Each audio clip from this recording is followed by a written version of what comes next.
Hello friends, I am Apriti. Welcome back to our channel plants space. हमारे garden से कुछ भी बाहर नहीं जाता है, सब कुछ यहीं का यहीं यूज़ हो जाता है। कुछ भी वेस्ट नहीं है, सबको आप यूज़ कर सकते हैं। अभी हमने कल ही एक काशी फल के बारे में आपसे वीडियो शेयर की। ये वो प्लांट था। तो अभी तो हमने काशी फल हार्वेस्ट कर लिया है, लेकिन अभी पौधे को लगा रहने दिया है। और वहाँ पे टेक्सास प्लांट है जो कि काशी फल की वजह से बेचारा थोड़ा साइड हो गया था।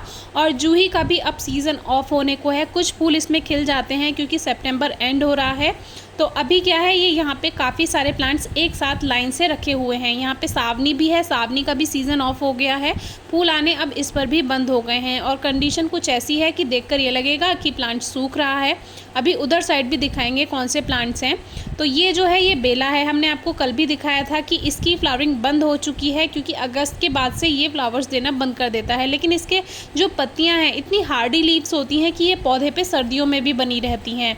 अब ये जो काशी फल की बेल है, कुछ टाइम बाद जब ये थोड़ी सूख जाएगी तो इसको हटा देंगे, क्योंकि मतलब निकल गया तो पहचानते नहीं वाला काम हम नहीं करेंगे।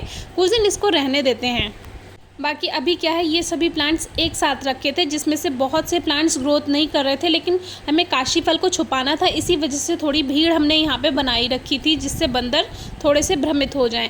अब ये बैक साइड है। यहाँ पे ये जो प्लांट्स रखे हुए हैं ये एक लाइन से रखे हुए थे छुपाने की वजह से। और इसकी वजह से जो ड्रेसिना था, यूका था, इन जैसे जो प्लांट्स होते हैं इसको बहुत कम पानी की ज़रूरत होती है, ब्राइट लाइट की ज़रूरत होती है। लेकिन ये छुपे हुए थे, बारिश में भी इसकी नमी ख़त्म नहीं हो पा रही थी, फिर भी हमने रखा रहने दिया।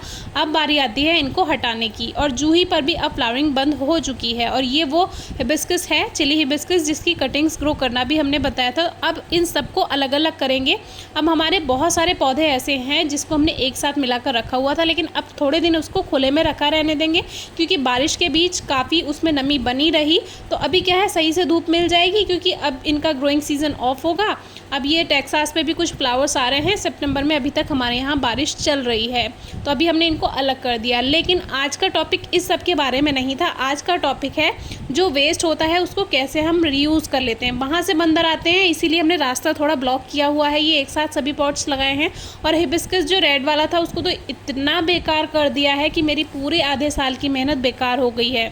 सारा पौधा तोड़कर रख दिया, लेकिन फिर भी एक दो ब्रांचेस रह गई हैं जिस पे कुछ फूल मिल जाते हैं। पर कोई नहीं, अब तो सीज़न ऑफ होगा और फिर फरवरी के बाद से प्रूनिंग होगी ही। तो आते हैं अपने टॉपिक पर। अभी ये सभी पॉट्स हम हटाएंगे तो इनके नीचे बहुत सारा कचरा मिलेगा क्योंकि छुपन छुपाई के चक्कर में हमने काफ़ी सारा इसको अलग नहीं किया था। तो अब वेस्ट बहुत सारा निकलेगा और थोड़ी धूप भी लगना ज़रूरी है छत को, नहीं तो नमी बनी रहेगी। तो इसको अलग कैसे करना है, जो भी पत्तियां वगैरह होती हैं उसको तो हम डाल देते हैं कॉम्पोस्ट बिन में। तो उससे क्या है, खाद बन जाता है।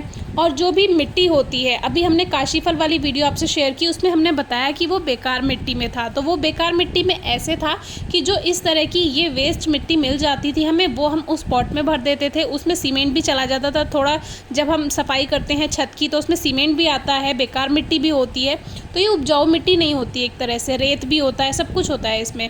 तो ये बेकार मिट्टी थी जिसमें काशी फल ग्रो हुआ था।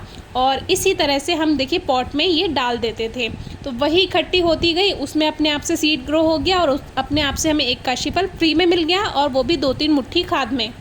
तो ये तो हुआ मिट्टी का काम। अब दूसरी जगह पे देखिए कितनी सारी पत्तियां मिली हमें, प्लूमेरिया की है, क्योंकि अब ज़्यादातर प्लांट्स का अब पतझड़ होगा तो पत्तियां मिलेंगी ही।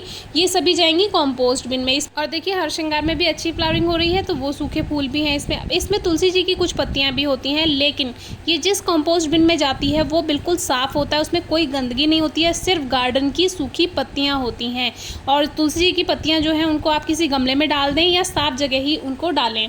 तो अभी क्या है, इसमें से भी हमने सूखी सूखी पत्तियां हटा ली। और ये है हमारा कंपोस्ट बिन। अलग अलग हमने बनाए हुए हैं, मिट्टी वाला भी है, बड़ा मटका भी है, छोटे पॉट्स भी हैं जिसमें सब्जी वगैरह के छिलके हम अलग डालते हैं। इसमें केवल जाती हैं गार्डन की सूखी पत्तियां। तो ये सूखी पत्तियों वाला कंपोस्ट है।